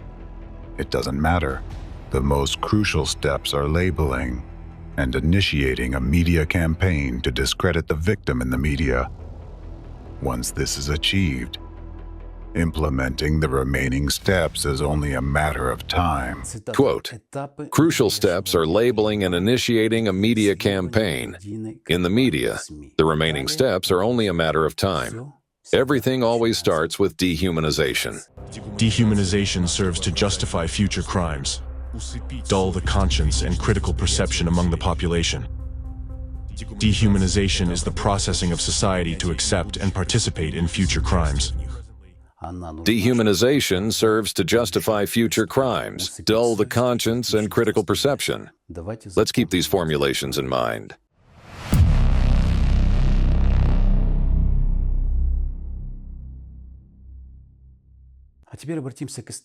Now, let's turn to history. Since the early 1990s, a system of anti-cult rhetoric began actively taking shape in Russia, allegedly aimed at combating totalitarian sects. In reality, it became a convenient mechanism for suppressing dissent, controlling the religious sphere, and creating the image of an enemy. At the center of this system were Alexander Dvorkin and the Anti-Cult Center in the name of Irenaeus of Lyons, founded by Dvorkin with the support of the Russian Orthodox Church of the Moscow Patriarchate. That center later became RACIRS, the Russian Association of Centers for the Study of Religions and Sects. From its earliest years, since 1993, this center did not limit itself to religious themes. Its activity was marked by methods of generating moral panic, xenophobia, stigmatization, and labeling, ranging from psychological dependency to hostile totalitarian cults. Such language of intolerance shaped public consciousness to fear and reject anything non-standard, independent, or non-canonical, not only in religion but also in culture, politics, and ideology. Dvorkin openly denied non-Orthodox groups the right to exist, branding them as infection sects, cancer cells, tumors, plague, and threats to the state. Since 2014, the rhetoric of sectarianism began to be actively applied to Ukraine as well. In pro-Kremlin media, the Ukrainian state, its government, its army, even its society, began to be described as a totalitarian sect, the Maidan sect, Satanists, and zombies. In short, the vocabulary was taken directly from Alexander Dvorkin's arsenal. His tried-and-true methods of cult discreditation became tools of state informational warfare. It was precisely through this anti-cultist lens that the initial dehumanization of Ukrainians was carried out. First, they were defamed, stripped of individuality. If they're a sect, that means they have no will of their own. They're controlled by external forces, by the West. Then, they were stripped of rights. You can fight cultists, take their property, their real estate, their land, and eventually strip them of their humanity. Sectarians, Satanists, man-eaters, cannibals, and so on. Very few know that this method has historical parallels. In the 1930s, Nazi Germany launched mass campaigns against cults and secret societies. At that time, under the leadership of Walter Kunneth, who had his own apologetic center. These campaigns preceded Nazi Germany's military invasion of the Soviet Union in 1941 and the outbreak of World War II. The goal of these anti-cult campaigns was to eradicate dissent, ideologically unify the nation, impose an external enemy, and legitimize future aggression. Now compare. The same thing happened in Russia from 1993 to 2022. Under the guise of fighting sects, the authorities systematically began purging alternative voices, eliminating the unwanted, reinforcing the society's dependence on religion, and constructing a centralized ideology. Just as blacklists of dangerous sects were compiled in Nazi Germany under Kunneth, the same was done in modern Russia under Dvorkin. Just as Kunneth cooperated with the Gestapo, Dvorkin cooperated with the FSB. Now you see the lists compiled by the Nazis on one side, and, for comparison, the list compiled by the leader of the Russian terrorist anti-cult group, Alexander Dvorkin, on the other. As you can clearly see, the anti-cultist list encompasses virtually all religious minorities in the Russian Federation, including even some representatives of Orthodoxy, whose views differ from the main line of the country's official religion. Additionally, the list includes some business enterprises and secular organizations, destructive cults, and totalitarian sects. Each criticized organization has a page featuring a list of negative publications about it from various media sources, which were apparently initiated by the center itself. The style of these publications about different organizations is very similar.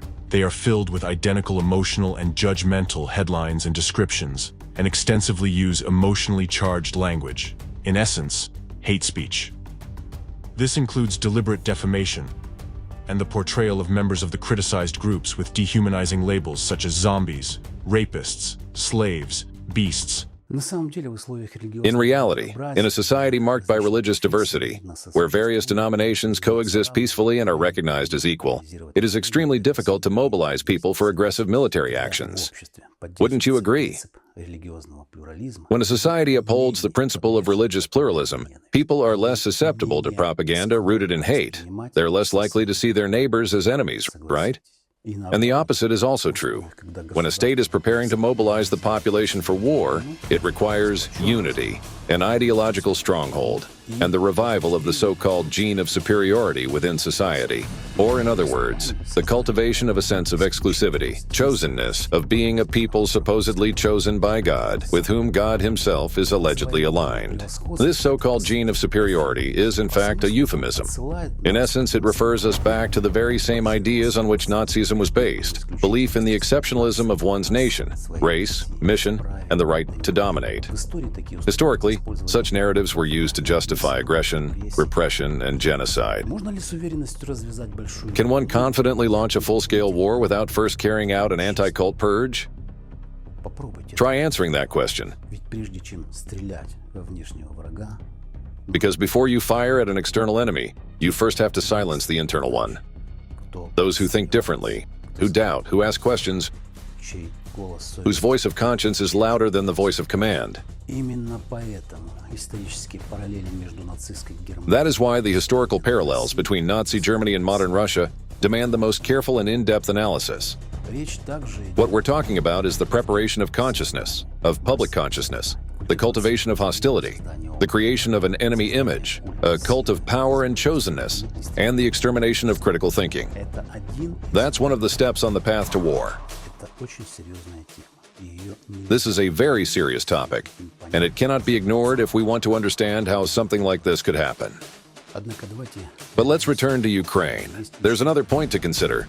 We can also observe a fairly clear connection between anti-cult rhetoric and religious policy in Ukraine, particularly through the Ukrainian Orthodox Church of the Moscow Patriarchate, ROCMP.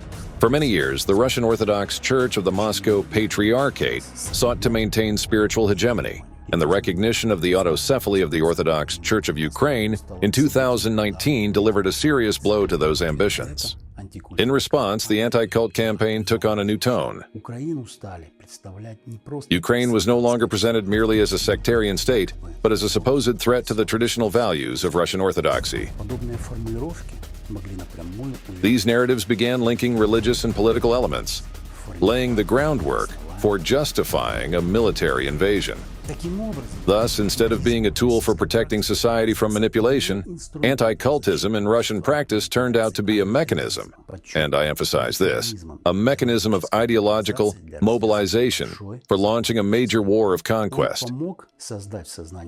It helped implant a convenient worldview in the minds of Russian citizens, one in which we are the bearers of truth, of traditional and correct values, while they are deceived, inhumane sectarians, dangerous subhumans, or to look at it another way, sect equals antisocial, puppet-like, dangerous.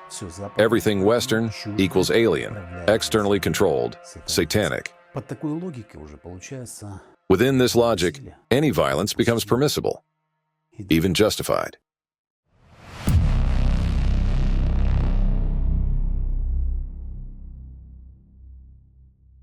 If you've noticed, throughout this story, I've repeatedly mentioned remarks made by RACIRS agents claiming that Ukraine is overrun with sects, that no one is fighting them, that Ukraine is turning into a global totalitarian sect, and so on. Before 2014, such propaganda drops were relatively rare, and mostly came from RACIRS agents. But after the Euromaidan, when Russian society had already been primed through the work of people like Alexander Dvorkin, a more powerful flywheel of dehumanization was set into motion. Let's go back to March 2014. On March 16th, a sham referendum was held in Crimea on joining Russia. And right the next day, on March 17th, 2014, TV channel Russia 1 aired a talk show titled Evil Spirits of Maidan, The mysticism of the Ukrainian pogrom. The program was blatantly propagandistic. The experts in the studio speculated about the spiritual future of Ukraine, though, in truth, the entire format was designed to convince Russian audiences that Ukraine had gone astray, that it had lost its moral compass and spiritual identity. The talk show had one goal: to forge a clear association in the viewers' minds that Ukraine's aspiration for freedom was not merely a political threat, but an evil that must be fought as a matter of principle and faith. The program's central speaker was Alexander Dvorkin, the leading figure in Russia's anti-cult movement. His stance was unambiguous. Ukraine as a state was a spiritually infected territory, and the West was using cults as tools to destroy Orthodox civilization. Knowing a bit about how television production works behind the scenes, I can say with a high degree of certainty that Dvorkin was not simply invited as a guest expert. He was one of those who helped shape the script of the broadcast. Watching this video 10 years later, it becomes clear that the entire production served one purpose: to justify future aggression, not only geopolitically, but supposedly on spiritual grounds. This example clearly shows how anti-cult rhetoric was transformed into a weapon of ideological warfare, used to justify violence against Ukraine. They needed to create the image of a terrifying enemy, and they did just that. After a brief wave of patriotic euphoria over Crimea's annexation, the show's host moved on to the main theme of the episode. Tonight we won't be talking about the material, but about the spiritual. The wolves of Maidan in sheep's clothing. Prime Minister Yatsenyuk is a member of the American totalitarian sect of Scientologists. Acting President Turchinov is a pastor of a Baptist church. The orange ex-mayor of Kiev is a member of a dangerous sect of Pentecostals and Charismatics. And right off the bat, using Dvorkin's language. There were about 250 different sects operating in Ukraine, and it was precisely these sectarians who turned out to be among the main destroyers of Ukraine's fragile statehood. A claim that didn't hold up under any scrutiny later on. It was a bombshell when it was announced that Ukraine's current Prime Minister, Arseniy Yatsenyuk, is a member of a totalitarian American sect, the Scientologists. Another lie from Dvorkin. It was later confirmed that Yatsenyuk had absolutely no connection to Scientology. A sect that is banned in many countries around the world. Banned in many countries. Really? Remember, Kremenovskaya also said, Scientology is banned in many countries around the world. That's another Dvorkin's lie. Scientology is banned only in Greece and Russia. That's it. A sect that is banned in many countries around the world. A sect whose materials are recognized as extremist in Russia. A sect that recruits its followers. Sect. A former auditor, one of the high-ranking officials in the Church of Scientology in Kiev, Ukraine, Andrei Savitsky. Hello, Andrei. And here comes the familiar, tried-and-true anti-cult scheme. At the center is the so-called defector, a former member of a religious group. They find someone who's left a community, take them under their wing, give them support, media attention, financial help. In return, the person starts speaking out, sharing revelations, betraying their former friends without mercy, positioning themselves as a victim, and gradually turning into a typical pseudo-expert, just like all the other anti-cultists. There are countless examples of this, and each one illustrates how polished and repeatable this cynical method of discrediting religious minorities has become. Then followed Dvorkin's manipulative inserts. Let's follow what he said. I'll quote only his parts. Let's be clear. I'd like to draw attention right away to the Scientology cross. Look closely, it's actually a satanic cross, originally created by Aleister Crowley, a cross crossed out with another cross. Scientology adopted it from Aleister Crowley, the leading Satanist of the 20th century. Instilling rejection, fear, and intimidation. Scientology is an international intelligence agency that gathers information on everyone and anyone. There's a core Scientology procedure invented by its founder Hubbard called auditing. Waiting is when a person is put into a light hypnotic trance, and under audio and video recording, they're pressured to reveal their most intimate secrets, their sexual history, everything they're ashamed of, any offenses, and it's all recorded. It's a tool to control that person. That's why that's why today Yatsenyuk calls himself a Greek Catholic.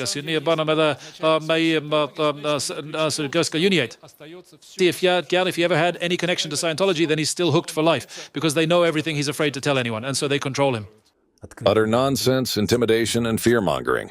Again, this politician had no connection to Scientology. They even have special departments that target the elite. Internal organizations whose job is to recruit celebrities, political elites, and so on. So essentially, this is a tool for hardline social control, right? As Hloba wrote in his youth, we've found new ways to turn people into slaves. More fear, intimidation. The organization Chrysostom, or Sea Org for short, is Scientology's internal elite order. Its role is comparable, say, to the NKVD during Stalin's time, an organization that controlled everything. When someone joins it, they sign a pledge to remain loyal to the organization for the next 1 billion years. Yes. Again, intimidation, fear. It should be noted that in 1993, Scientology signed a secret agreement with the Internal Revenue Service of the United States, and attached to it was a secret protocol. According to experts and insiders, it stated that Scientology provides information to the CIA, and in return, the U.S. State Department lobbies for Scientology's interests around the world. More fear, more intimidation. They've even canonized Josephat Kunsevich, an executioner, a man with the blood of hundreds, if not thousands, of Orthodox victims on his hands. Again, rejection, intimidation, fear. Most people have heard of sectarian groups that carried out mass suicides. You may wonder, how do you force a crowd of hundreds or even thousands of people to kill themselves? Very simple, through word shifting. If you say, no, let's kill each other, let's kill ourselves, no one will believe you. But if you say, let's shed our outdated spacesuits and ascend to a new human level, it sounds much more appealing. Gradual word shifts, and people no longer understand what they're really doing. Again, fear and intimidation. It's about they shout, peace. We're for peace, without peace, we stand for peace. And then throw Molotov cocktails. Now the people no longer understand that throwing Molotov cocktails and screaming for peace are completely incompatible. Look at the communion amid bloodshed that's happening there. People are coming to communion with rage. They're filled with rage. Again and again, fear and intimidation. Today's Kiev looks like something surreal. You mentioned pagans. Pagan rituals are happening even in places sacred to Orthodoxy. We witness such rituals ourselves. People are abandoning the Orthodox faith and declaring that Orthodoxy was brought by the Jews and that the real Ukrainian faith is paganism. It's a return to ancient pagan beliefs with all sorts of pseudo-historical myths and so on. And this will all end with pogroms against Christians. Dvorkin was on a roll, or more accurately, in a frenzy. Pure propaganda, lies, manipulation of the public consciousness. This broadcast pulled the trigger. It escalated the dehumanization of Ukraine to a new critical level. Representatives of the terrorist network of anti-cult groups have not limited their targets to specific organizations and their members. They carried out a successful campaign to demonize an entire nation. The goal of this campaign was to prepare the public in their targeted country for aggression against this nation and to justify the extremely brutal and ruthless actions that were subsequently taken against its people. In fact, the anti-cultists orchestrated and legalized a genocide against an entire nation, the people of Ukraine. As history shows, anti-cultism often leads to genocide because it teaches people whom it's acceptable to strip of rights, freedoms, and ultimately life itself. Since 2014, thanks to Dvorkin, Russian propaganda has portrayed Ukraine as a cult created by the West. Just look at these publications. The narratives about the Maidan cult, victims of zombification, a totalitarian Western cult, and the threat of neo-paganism started getting increasingly louder. Intolerance was growing more intense and more widespread.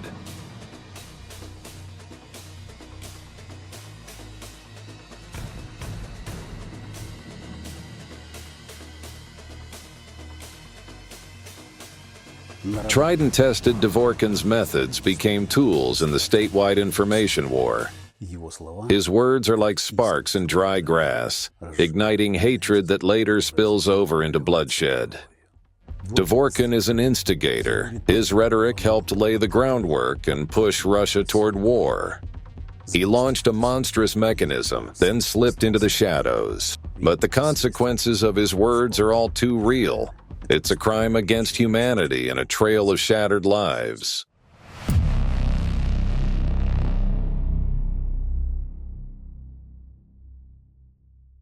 Think of Rwanda, the most horrifying genocide of modern times. An entire country went insane for 100 days. In that time, somewhere between 500,000 and 1 million people were killed.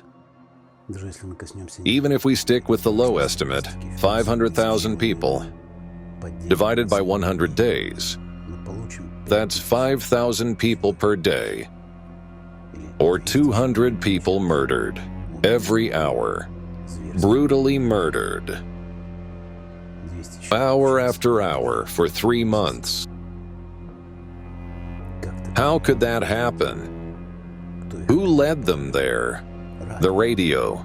Radio-Télévision Libre des Mille Collines. That's what it was called back then.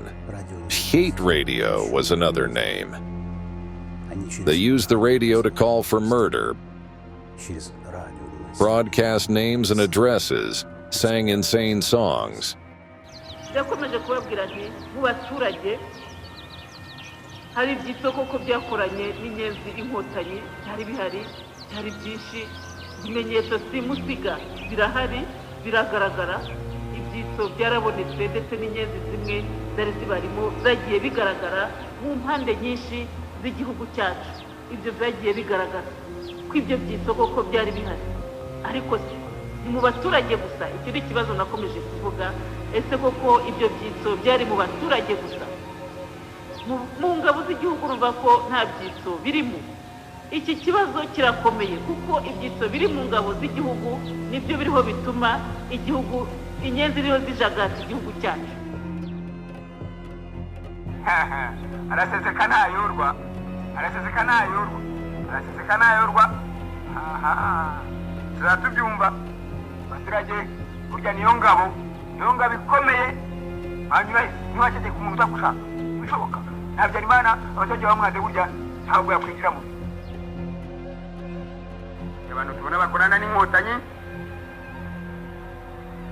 ni Sebukinganda wa Butete muri Kidaho Lawrence n'umugore w'akenyeri kubisomera ruhije konseye wa Butete nakorana n'inkotanyi ntaguma inkotanyi ifite akabare kuri komine Kidaho n'abasore bo mu sekiteri ya Gitare bo ahitwa ku Rusizi n'abasore bo mu Burambi nyine ngo bariyizi iya kane n'iya gatanu batagomba kuba akantu muri Kigali y'umujyi kuva uyu munsi kuri Pasika ejo n'ejo bundi akantu kateganyijwe muri uyu mujyi wa Kigali ese nuko itariki ya karindwi ya uwumva avuga ati jye ntibindeba jye nifite n'ubwoba natubise abashinzwe kumudukiza nibashyiraho umwete bamudukize abakozi bandi beza bifuza gukorera igihugu cyabo barahari abo bagambanyi bagiye kwiga imbunda zo kuza kutumara murabazi jye simbazi ubazi n'abatubwire babadukize nk'uko rero minisitiri w'intebe yabwiye ati iyi ntambara tugomba kuyirwana kandi tukayitsinda tugomba kwitsinda kuko yavuze ko ari iya nyuma ndifuza ko mwajya mutwumva mugasemura imvugo yacu ku buryo iba yavuzwe mukumva impamvu tuba twavuze dutyo buri jambo mukarisesengura mukumva impamvu riba ryavuzwe rityo ntirivugwe kuriya nuko turi mu bihe bidasanzwe yego kamongi mu gitondo icyo cya kuhaburuza abasore bari hariya hepfo hafi y'ibagiro umuntu ajya ku Kimisagara simpaza ariko ni ku iteme ariko nababwira yuko ndababwira yuko ibintu mwamaye ngatumagura byanguye nabi natumaguyeho gatatu ariko birakaze ariko ngo bibahakuraye kabisa murinde rero uwo mwobo w'amazi ejo batazagira ingenzi iwunyuramo muzayimerere nabi mumaze kunywa kuri ako kantu.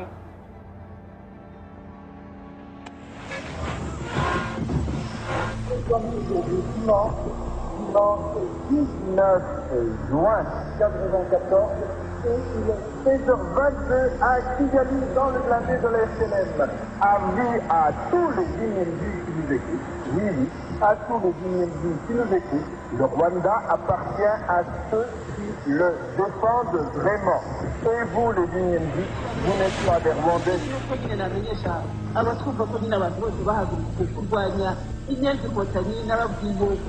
abasirikare bacu nibo ba mbere babwira urubyiruko rwagutse kugira ngo bafashe abasirikare bacu babwira inkumi babwira abasore murabyumva rero inyenzi ntabwo zishobora gukandira abantu bose Imana tugira iwacu nuko ari bake cyane ni bake cyane ndetse nubwo twabariraga ku ijana 10 ku ijana ubwo basigara 8 ku ijana abantu se koko muze twishime nshuti inkotanyi zashize muze twishime nshuti yewe imana ntirenganya koko kuvuga hano niturwana tugatsinda inyenzi inkotanyi burundu nazo zikwiye urubanza rwo kubaho kuko muzaba turabarwanya kandi batsinda n'udusimbo tw'ibirumvikana n'utwaregesera mu gifu ubwoko bw'abantu bari sinzi imana ukuntu izadufasha kugira ngo tubateme niyo mpamvu ariko tugomba guhaguruka tugatsemba abantu babi ubwoko bw'iby'umuhotanyi gukora abantu babi abantu rero bagomba kugira ko nta kundi kundi tugomba kugenda ariko si mpamvu noneho nta nkotanyi zanerefonaga zagiye he tugomba kuba zarashize zigatwiririmbire muze twishime nshuti inkotanyi zashize muze twishime nshuti yewe imana ntirenganya koko.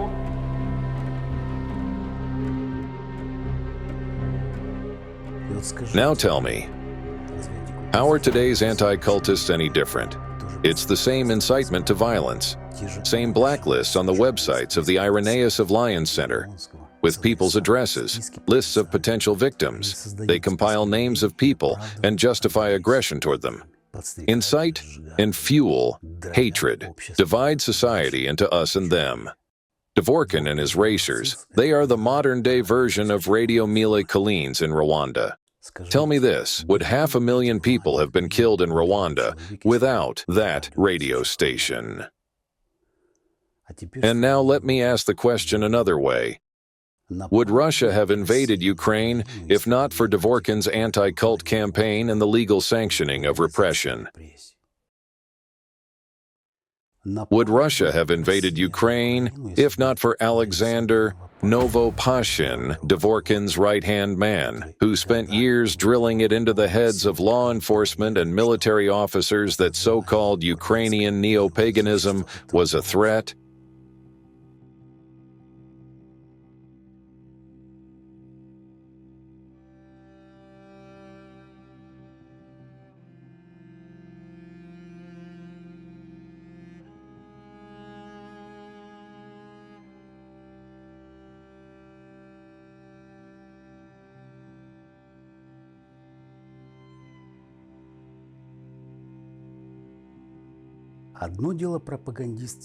It's one thing when a TV propagandist says it,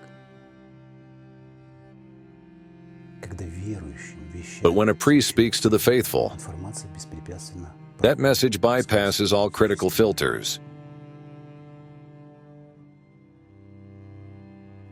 And he did travel. Judging by these photos, he traveled a lot.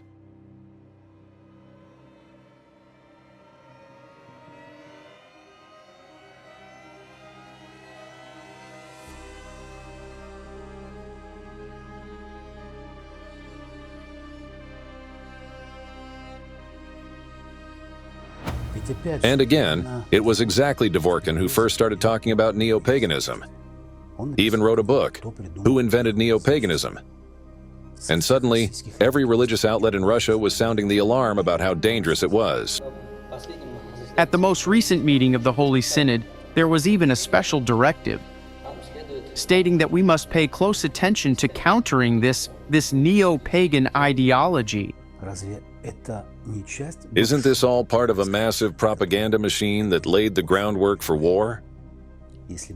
If people hadn't been told for years that Ukrainians weren't real people, that they were some cult, pagans, Satanists, ordinary Russians never would have believed that Ukrainians needed to be killed. So who did that? Who, for years, drilled into the minds of Russia's elite that Ukrainians weren't a brotherly people, but some kind of cult, a bunch of neo-pagans? Who did that?